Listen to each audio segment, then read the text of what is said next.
5월 23일 월요일. 지금 누구와 통하십니까? 중국에서 여행할 때 일입니다. 깊숙한 마을로 들어가는 붐비는 버스 안에서 한 꼬마 아이를 무릎에 앉히게 되었습니다. 이 꼬마는 중국말을 전혀 못하는 위구르 아이였고 저 역시 위구르 말을 하나도 몰랐습니다. 하지만 몸짓과 그림만으로 우리는 버스를 타고 가는 16시간 동안 또 아이의 집에서 민박까지 하면서 배꼽 빠지게 웃고 놀았습니다. 떠나는 날 아이는 닭똥 같은 눈물을 흘렸고 아이 엄마는 제가 떠나지 못하도록 신발까지 감추었습니다. 말은 단 한마디도 몰랐지만 의사소통은 물론 마음까지 주고받았습니다. 어떻게 그럴 수 있었을까요? 제가 얻은 답은 아주 간단합니다. 언어가 통하지 않으면 서로 무슨 이야기를 하고 있는지 주의 깊게 살피면 되고 열심히 들어주려고 노력하기 때문입니다. 그런 과정을 통해서 말이 아닌 마음이 통하기 때문입니다. 동물이나 식물하고도 이야기를 나눈다는데 사람끼리 다르다고 해봐야 얼마나 다르겠습니까? 진정한 대화는 서로의 마음이 통할 때 이루어집니다.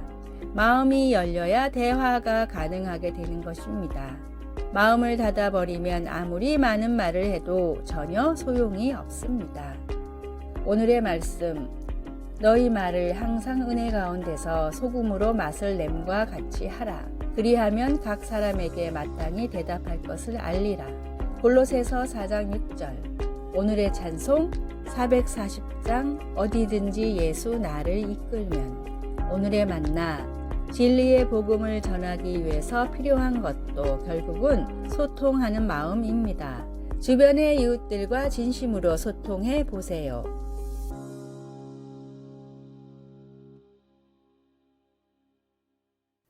(5월 24일) 화요일.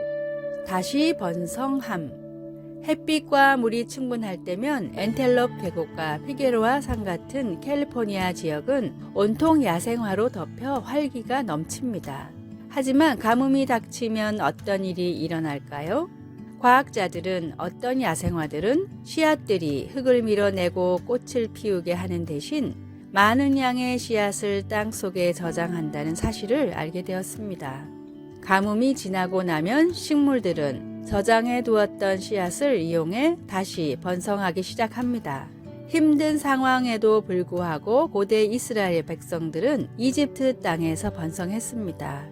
노예 주인들은 그들에게 들판에서 일하고 벽돌을 만들도록 강요했고 무자비한 감독관들은 그들에게 왕을 위해 도시 전체를 건설하게 했습니다. 이집트 왕은 그들의 수를 줄이기 위해 영아 살해를 시도하기까지 했습니다. 그러나 하나님께서 그들을 지켜주셨기 때문에 그들은 학대를 받을수록 더욱 번성하여 퍼져나갔습니다. 많은 성경학자들은 이집트에서 사는 동안 이스라엘 남자와 여자, 아이의 인구가 200만 명 혹은 그 이상까지 증가했다고 추정합니다. 당시 그의 백성들을 지키셨던 하나님이 오늘날 우리도 지키고 계십니다. 하나님은 어떤 환경에서도 우리를 도우실 수 있습니다. 말씀. 학대를 받을수록 더욱 번성하여 퍼져나가니. 출애굽기 1장 12절. 찬송 300장 내 맘이 낙심되며. 기도. 하나님 아버지, 때로는 앞으로 계속 나아가기가 너무 힘듭니다. 오늘 저의 필요를 채워주시고 성령님의 능력을 통해 견뎌낼 수 있도록 도와주소서. 아멘.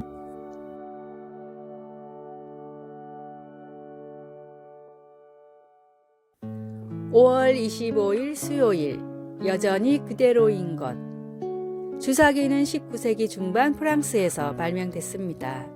현대의학 기술 발전에 혁명을 일으킨 것으로 평가받는 주사기는 몸통과 피스톤 그리고 바늘로 이루어져 있습니다. 주사기가 개발된 뒤로부터 약 160년이 지나고 많은 기술들이 발전했지만 지금도 주사기는 그때와 거의 비슷한 형태와 구조로 이루어져 있습니다. 그 이유는 아무리 기술이 개발되고 새로운 이론들이 나와도 주사기는 초창기 그대로의 모습이 가장 효과적이기 때문입니다. 스피커 역시 마찬가지입니다. 과학기술은 눈부시게 발전하고 있고 스피커에서 사용되는 부품들도 계속해서 달라지지만 소리의 음역대를 나눠서 출력하는 방식만큼은 아직도 몇백 년 전의 방식인 투웨이 혹은 쓰리웨이 방식입니다.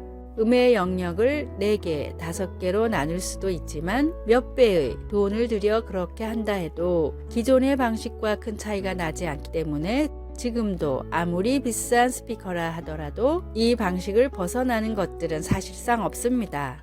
이 역시도 수백 년의 역사 동안 이 방식이 가장 효율적이라는 것이 증명됐기 때문입니다. 세상이 달라지고 시대가 변해도 여전히 그대로인 것들이 있습니다. 시대를 초월한 진리는 변해서도 안 되며 바꾸려고 해서도 안 됩니다. 예수님의 십자가로 완성된 복음이 바로 모든 인간들이 믿어야 할 망고불변의 진리임을 항상 기억하십시오. 오늘의 말씀, 예수 그리스도는 어제나 오늘이나 영원토록 동일하시니라.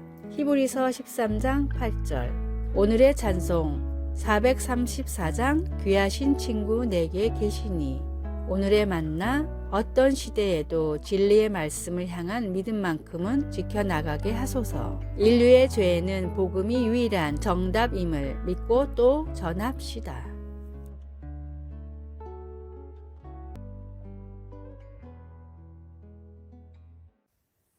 5월 26일 목요일 현명한 건축업자.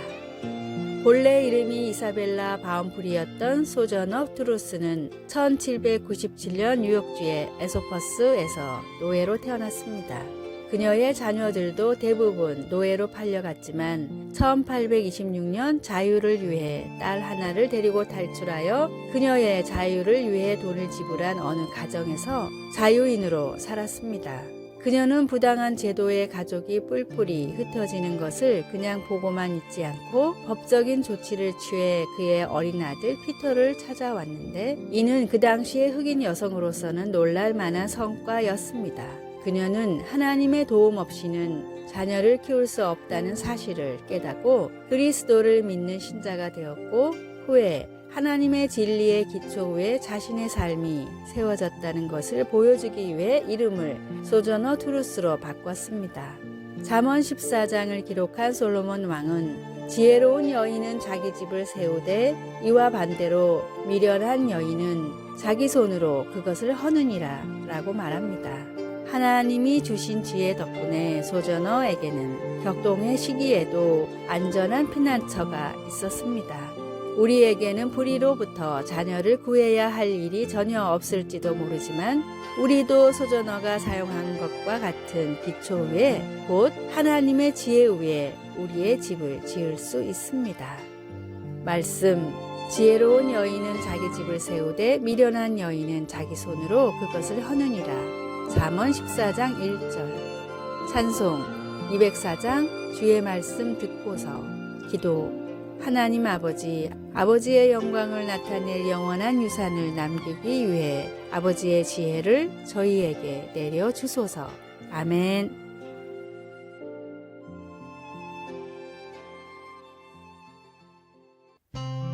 (5월 27일) 금요일. 마음의 모양이 있다면. 인디언들이 남긴 상형 문자 중에는 사람의 가슴 부분에 동그라미와 네모가 그려진 것들이 있습니다. 이 도형들은 사람들의 마음을 나타낸 것인데 하나같이 어린아이들의 마음은 네모로 어른들은 동그라미로 그려져 있습니다. 인디언들은 이 이유를 이렇게 설명합니다. 어린아이들은 작은 잘못을 저질러도 금방 뉘우칩니다. 양심의 가책을 받아 거짓말을 잘 못하고 금방 드러나기 때문입니다. 인디언들은 그 이유를 아이들의 마음은 네모로 되어 있어서 잘못을 하면 모서리에 찔려 참을 수가 없어서라고 생각했습니다. 반면에 그렇게 반복해서 죄를 짓고 잘못을 하다 보면 뾰족한 모서리가 닳아서 점점 동그래지는데 그래서 어른이 되면 더 이상 어린 시절과는 달리 거짓말을 해도 양심의 가책을 못 느끼고 잘못을 하고도 덮어두려는 경우가 많다고 생각했습니다. 우리의 어린 시절을 생각해도 비슷합니다. 작은 실수 하나에 금방 울며 죄를 뉘우치고 거짓말도 잘하지 못해 가슴이 콩닥거리던 때가 있었지만 이제는 잘못을 저지르고도 정당화를 시키거나 오히려 남을 비난할 때도 많습니다. 지금 내 마음의 모양이 보인다면 어떤 모양일까요? 죄의 타성에서 벗어나 진리를 향한 통렬한 뉘우침이 있는 마음과 신앙을 가지십시오. 오늘의 말씀, 주께 힘을 얻고 그 마음에 시온의 대로가 있는 자는 복이 있나이다. 시편 84편 5절. 오늘의 찬송 252장 나의 죄를 씻기는. 오늘의 만나 조금씩이라도 죄에 빠지는 일들로부터 멀어지게 하소서. 양심의 가책을 어려워 말고 하나님 말씀으로 더욱 지킵시다. 아래의 빨간색 글자 구독을 누르시어 더 많은 전도의 열매를 맺으시기를 기도합니다.